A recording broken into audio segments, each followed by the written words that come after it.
I'm delighted to welcome Phyllis Weliver to Michigan Writers on the Air. Dr. Weliver is a professor of English at St. Louis University. Today we will be talking about her recently published book, The Arrow Tree, Healing from Long COVID. Welcome, Phyllis Weliver. Thank you, Aaron. In the fall of 2019 and early 2020, you were on sabbatical in England.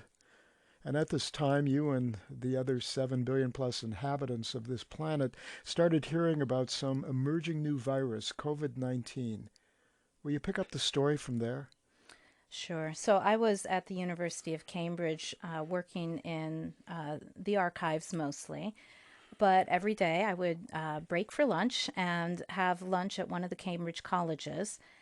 And I would sit next to faculty members from many, many different disciplines, and then afterwards would have a coffee, and the conversation, beginning at the end of January, began to be really dominated with discussion about COVID-19, and bear in mind these are experts, world experts in many different disciplines, talking about the situation. And what really began to alarm me was that England was beginning to talk about the situation almost as if it were a war. There was the vocabulary and the way that they were gathering certain groups of people together to talk about it. And I thought, boy, I've got to time this really closely because I'm not going to get access to these documents for my professional research anytime again soon, but I don't want to catch this virus. And so I was watching for when the tipping point was going to be and thought I will leave a couple days before that tipping point when the government thought that the virus was so dominant in England that it would really start to proliferate. And at the time, there was no infection in Cambridge, so I felt reasonably safe, although it was a bit odd seeing all of the hand sanitizers kind of coming up in all the historic buildings. So we certainly knew it was there, and people were washing their hands a lot. Nobody I knew ended up getting infected. I came home on the day that it was announced that the U.S. was going to close its border with Europe. It was eerily quiet. There was almost nobody on the plane. And I had talked with my family, and we decided that it would be best to go ahead and quarantine when I came home because we were hearing stories of people picking this up on international flights. And it was in an abundance of caution, but we did that and ended up falling ill on the 13th and the 14th day of our quarantine. And, again, none of the people I'd seen in England had become ill. So we're pretty sure that it happened at that point because we didn't go out of the house otherwise. And then for just over 3 months, my son and I had COVID very badly. My husband had terrible fatigue for a long weekend, but my son and I, who was then 9 years old, had this continuous debilitating fatigue. We basically couldn't get out of bed. When did you suspect long COVID? Well, we were in the first wave. We were infected, I was infected on March 12th of 2020, and we became sick on March 25th and 26th. And at that time, the story that was circulating was about emergency room visits and deaths, and it was people with pre-existing conditions or the elderly. And so nobody had any awareness of the longevity of the condition for people who may not have been in the ER. And so we just were waiting to get better. Our symptoms were really extreme, but not so extreme as to send me to the ER, although my son did go twice. So can you provide some background on why you came to Michigan? Michigan, I know this yeah. story well, but Michigan's home. So I do travel a lot, and especially to England because that's where the unpublished manuscripts are that I work with for my academic research. And I had spent 6 years as a graduate student in England, and obviously call St. Louis my main home these days. but my heart's in Michigan. I grew up here. I was born here. I attended the elementary school just down the road, the junior high in Traverse City, Interlochen Arts Academy as a high schooler, and came back every summer for either the whole summer or for a good period of time up until I became a professor. So you came back to the family cottage, and the definition of what a cottage is has changed a lot. But this is a cottage that's in a small colony that's probably been there for at least 90 years. Yes, we're in one of the original cottages. It's Orchestra Camp Colony, which originally was designated for Interlochen faculty, Interlochen National Music Camp at that time, and they're now Interlochen Arts Camp, the faculty and their families. And our cottage was one of the four original cottages, and it dates from 1930. And it's a stick-built building. There's no insulation. That's right. You depend on a water system that the colony has that is turned off every winter. Yes. And it's a summer cottage, and it's beautiful. We're right on the. We have a land conservancy that's on the shores of Duck Lake, and it's privately owned. It's not part of. It's not Interlochen owned. Interlochen Arts Camp owned at this point, but the histories go back quite a long ways. Our cottage was built by the son of the architect for Carnegie Hall. In the book, you contrast being in this building with visiting your parents in a very modern building. Why did this work for you, this sort of primitive building, which in the winter is almost cut off?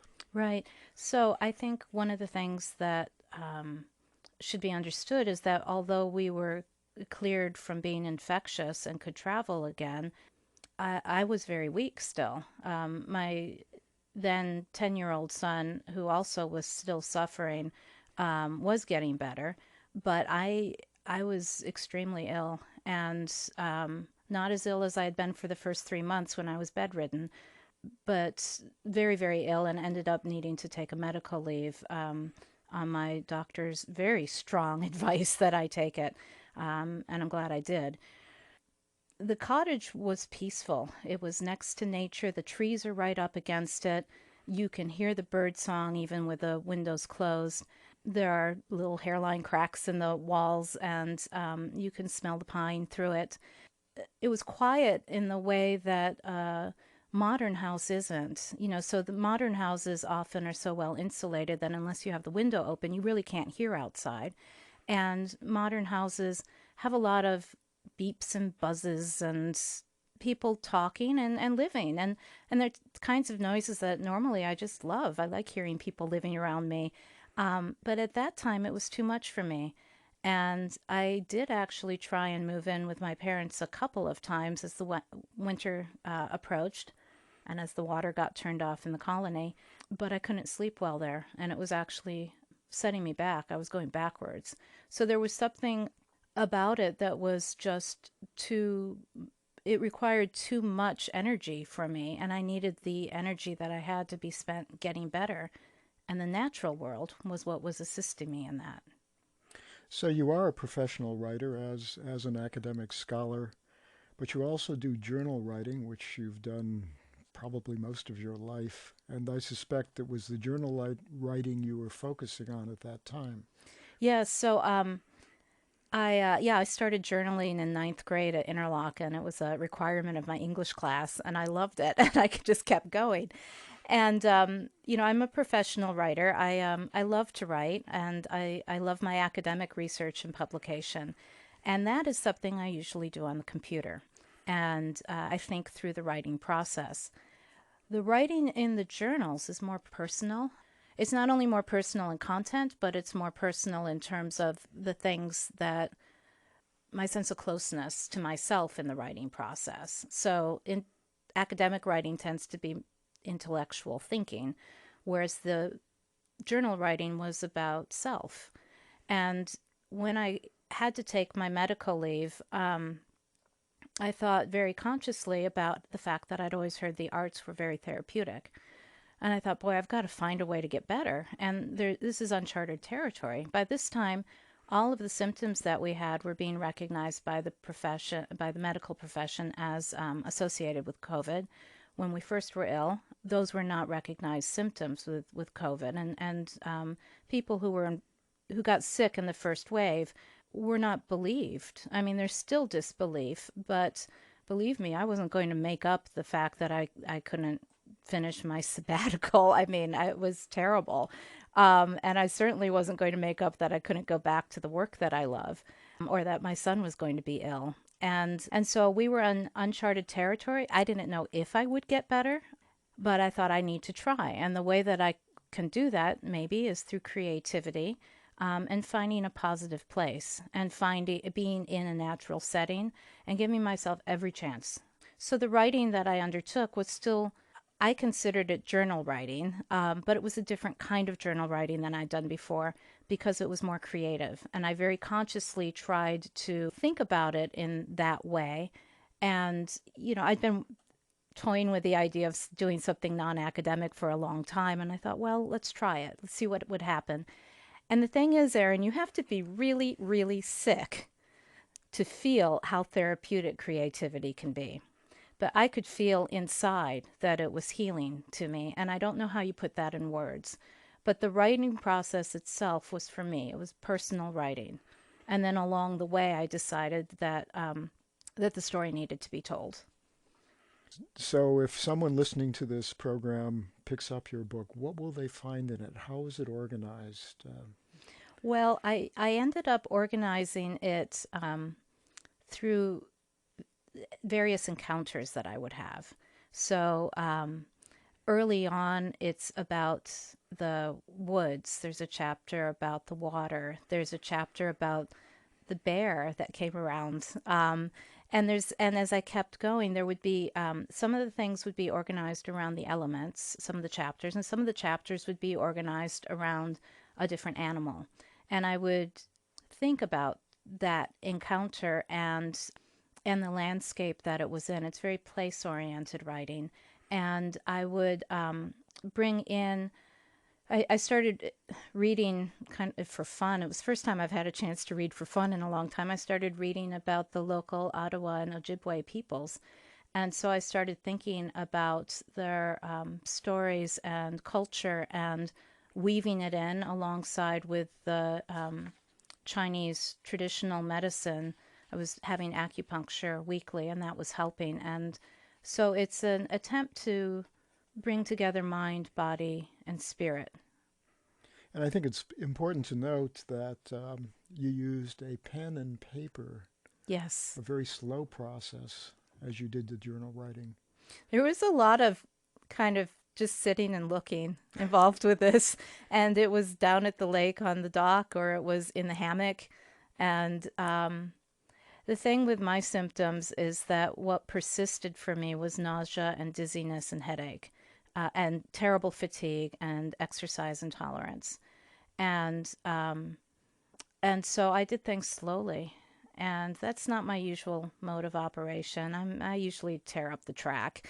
So it was new for me. And so I would sit and look at something and try and capture what I saw with pen and paper in hand. And it usually then impacted some of the reading I'd been doing or something that I talked about with my acupuncturist. Perhaps this would be a good place to read from The Arrow Tree. I'd be delighted to. So I'm going to read from the first chapter. A lot of us are having homing instincts. This return to one's earliest home is about spending time with parents and loved ones during a traumatic period. During the pandemic, we crave the comfort of childhood place. Mine is the setting of my convalescence, which truly began in late summer 2020. Before I could walk, my mother used to hold me in the cool water of the lake at the end of our road. It was a public access, reached by a long, narrow staircase down a bluff, leading straight out onto a weathered gray dock, also long because of the lake's extensive shallows. A firm, sandy bottom made the lake ideal for youthful frolicking among schools of minnows who darted and surprised arrows when tiny feet paddled after them. the fragrant mint and pine lining the shores, the marbling effect of gold sunlight moving through green waves, the startled fish, the firm sand footing, and the lap, lap, lap of waves. These were soothing continuities. Mom tells me that she held me in the lake when I could only crawl, in order to help me feel at home in the water, since I would grow up so near it. I was therefore gently schooled in water safety during childhood. Every afternoon from late June through August, Mom took my younger brother and me to the lake, where we would dive from the dock, play dolphin and motorboat, compete to retrieve the pop cans that we threw into the deeper water, filled with sand and duct-taped closed, and somersault clumsily underwater. Before and after swim class at Interlochen National Music Camp's Hotel Beach, we made sandcastles with other staff and faculty children, and cannonballed off the raft. The lake has been my answer for the depression that I felt under the weight of illness. When I realized that I must take a medical leave, it became an effort to get up. But I do. I rise, make breakfast for us, encourage Hollis to put on his socks and brush his teeth, and wave him off for a day of distance learning at his grandparents' house, facilitated by my mother. Then I'm alone with a big, blank day, reflecting back to me my own depression. Every morning my thoughts and footsteps wend toward the lake. The peacefulness and mist upon the water will set me up for the whole day, an early calm shared only with an intrepid water skier or two on the far shore.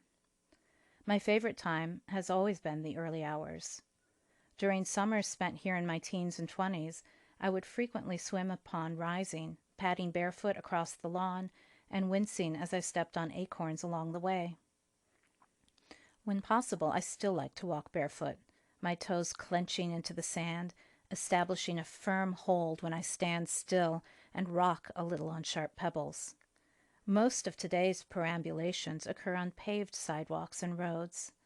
As one of my creative writing teachers at Interlochen Arts Academy observed, we rarely walk anymore on uneven, unpaved ground.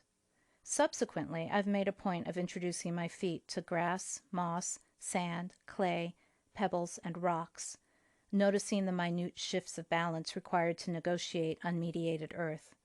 It is good to know the naked earth, for her to roughen the balls of my feet into yellow calluses, and to require tiny, neglected muscles to shift and balance.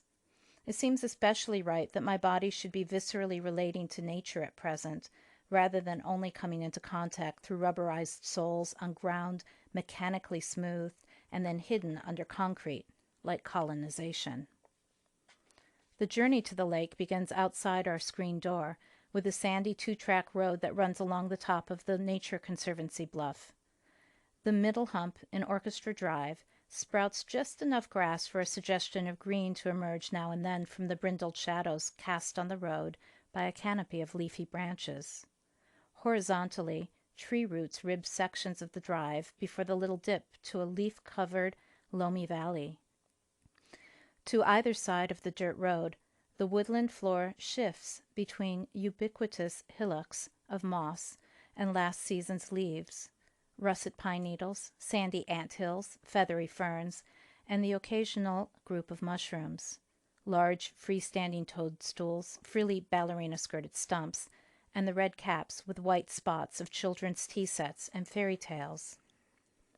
Because it requires attention to the way itself, the uneven, ambulatory approach to the lake is preparation for being present, here, now, fully conscious.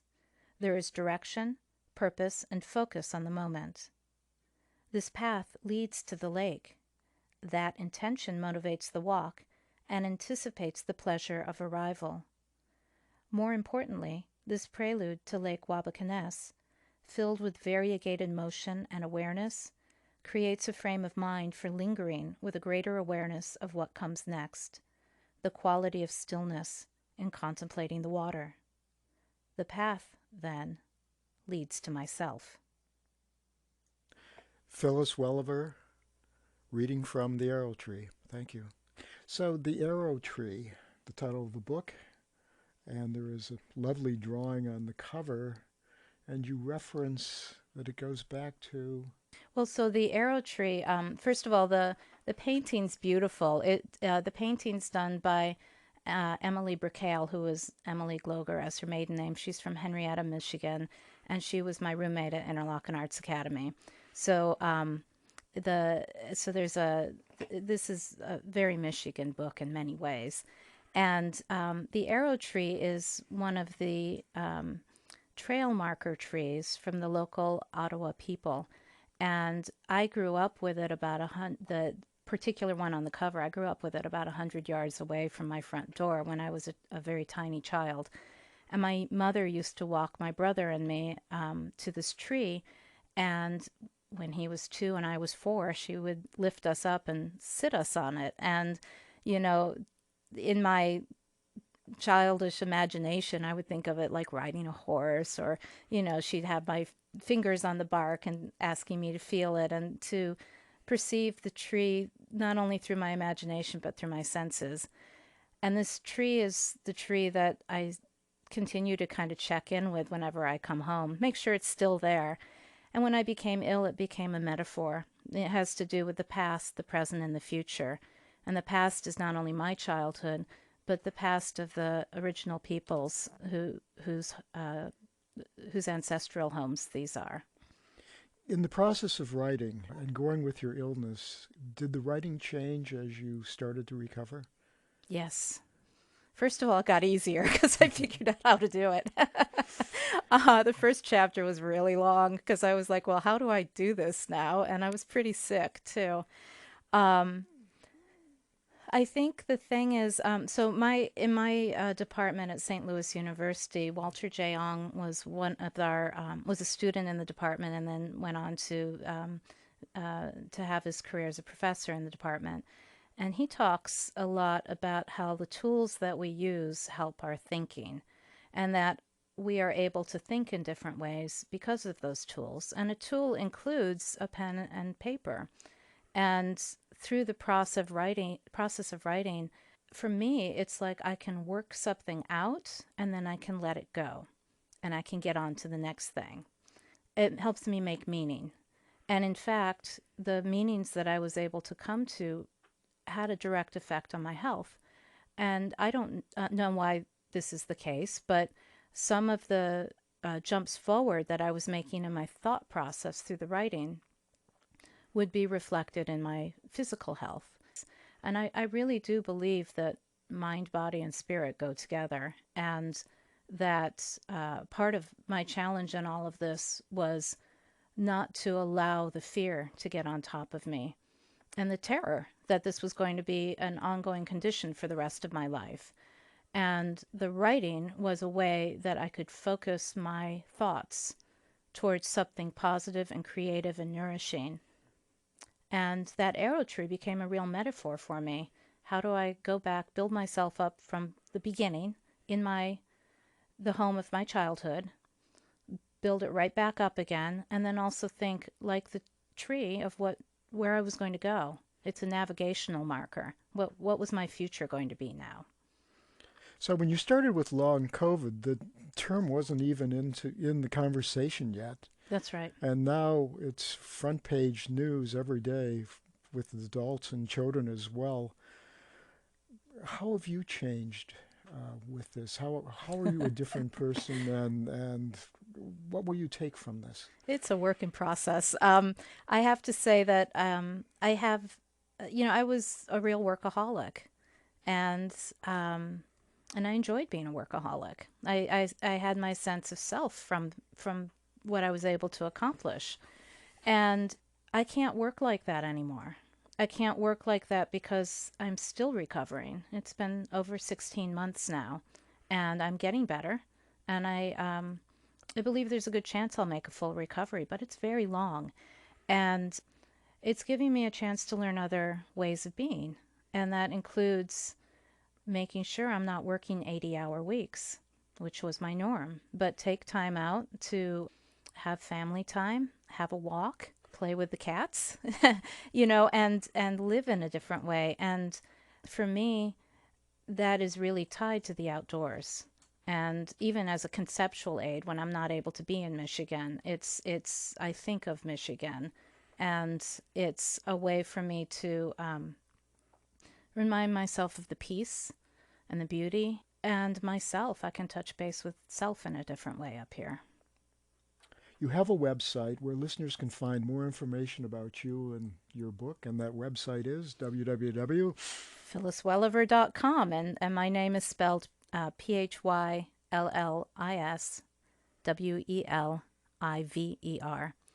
And where can listeners find copies of The Arrow Tree? Locally, it's being stocked by Horizon Books in Traverse City and by the Interlochen Scholar Shop. You can also order it online. If you go to my website, you will find a link where you can order it through the publisher's website, which I think is we would prefer. But if you would prefer to go to Amazon.com or BarnesandNoble.com, you can order print copies, and it's available as an ebook as well from multiple distributors. Phyllis Weliver, your book, The Arrow Tree, is beautifully crafted and a pertinent memoir. Thank you for sharing. Thank you so much. Thank you, Aaron. It has been an absolute pleasure.